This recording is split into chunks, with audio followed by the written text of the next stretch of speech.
Thank you. Senator Lujan. Senator Fisher, thank you for that last question. I look forward to visiting more with you in this space. It's an issue that there's a bipartisan group of members, as you are already aware, that have been raising this issue. I'd love to follow up with the team.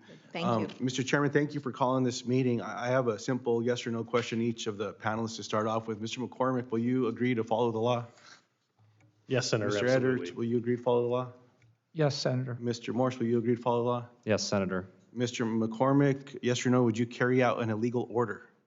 No, Senator, I would not. Mr. Edwards, would you carry out an illegal order, yes or no? No, Senator. Mr. Morse, would you carry out an illegal order, yes or no? No, Senator. Appreciate that. Mr. McCormick, in your opening statement, I appreciate you saying that a priority is to, quote, put safety first in all that we do. I applaud that and I appreciate that, sir. As you may know, I worked with several of my Republican colleagues, Rick Scott being a co-sponsor of something called the RIGHT Act and HALT Act. One of our colleagues on this committee as well, Shalimar Capito, has been instrumental in this legislation. It was signed into law under President Biden, Secretary Buttigieg. I'm very disappointed that under President Biden and Secretary Buttigieg, they did not finalize this law, this rule, that arguably will save as many as 10,000 lives a year to prevent drunk driving. You may not know, sir, that I survived a drunk driving crash in the early 1990s. I passed this bipartisan legislation with the goal of saying, hey, this is bipartisan, everyone's working on it, we should be able to do this. Safety first. I've read recently that there's new technology in some of these vehicles across the country that are called, quote, full self-driving, quote, eyes off, and even something called, quote, Mad Max that is available in some vehicles that lets, if you buy the subscription, if you sign on to it, it lets you change lanes more aggressively. All right. Yeah, I mean, it's incredible. I hope we have a hearing about that one. Now, my question, Mr. McCormick, the United States Department of Transportation is now approaching the second congressional deadline for a final rule on November 15th, just 10 days away. Yes or no, will you pledge to dedicate the necessary time and resources to complete NHTSA's rulemaking? And thank you for the question, Senator, and absolutely I'll follow the law. I know that there may be a requirement related to that. I would also be upfront in saying that due to the lapse in appropriations, significant rulemaking activity of the department has been hampered, but would love to work with NHTSA on whatever may be required and dig into the details of your legislation. Sure, no one moved anything when the government was open, man. 10,000 lives. I'm mindful when I'm in a hearing room and on the floor not to use language that I use when I'm on the small farm when I'm home. I won't do it here.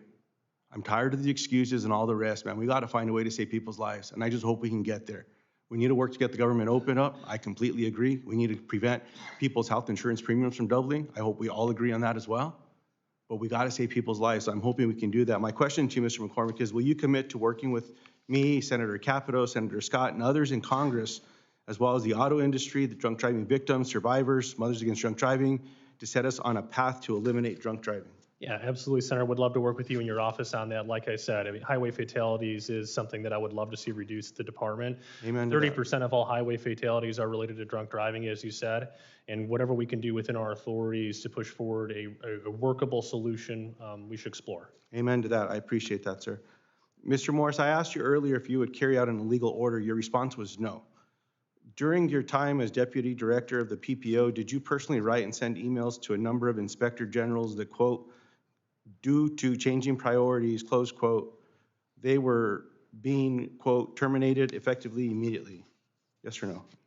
Yes, I did send that email. Mr. Morse, yes or no, are you aware that the Inspector General Act requires that any president removing an Inspector General shall communicate in writing the substantive rationale not later than 30 days before the removal or transfer?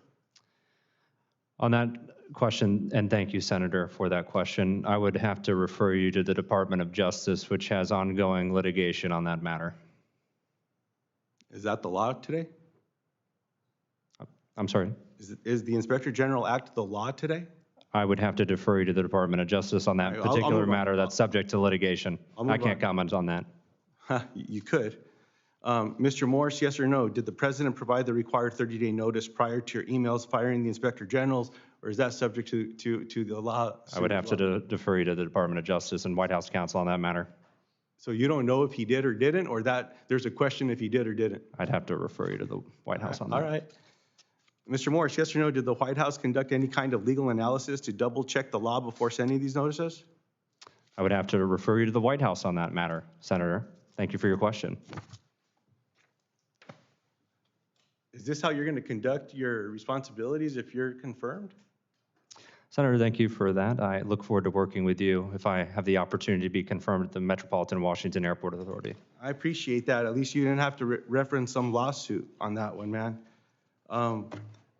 Mr. Morse, I don't have any more questions for you. Mr. McCormick, one of the areas that I hope that we can find some agreement, there's a lot of us that ride bicycles. I appreciate the family being here today.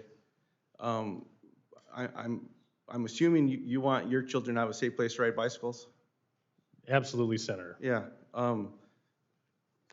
There were some grants canceled. I mean, the chair asked a couple questions about these, but grants in different parts of the country to expand bike lanes.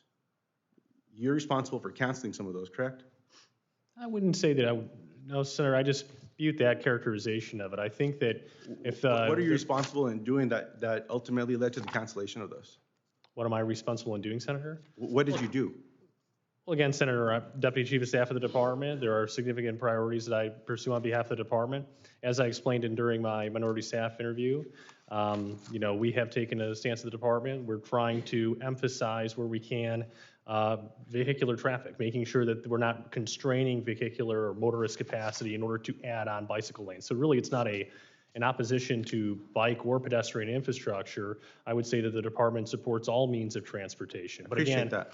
when it comes to constraining other capacity in order to enable that, we would prefer. I appreciate that. Your response to Senator Cruz about the DEI and all the rest is that the previous administration carried out a responsibility or carried something out that Congress was silent on, and that it was important for the Trump administration, Secretary Duffy and yourself to respond to that. Is that a fair characterization of your response to Senator Cruz?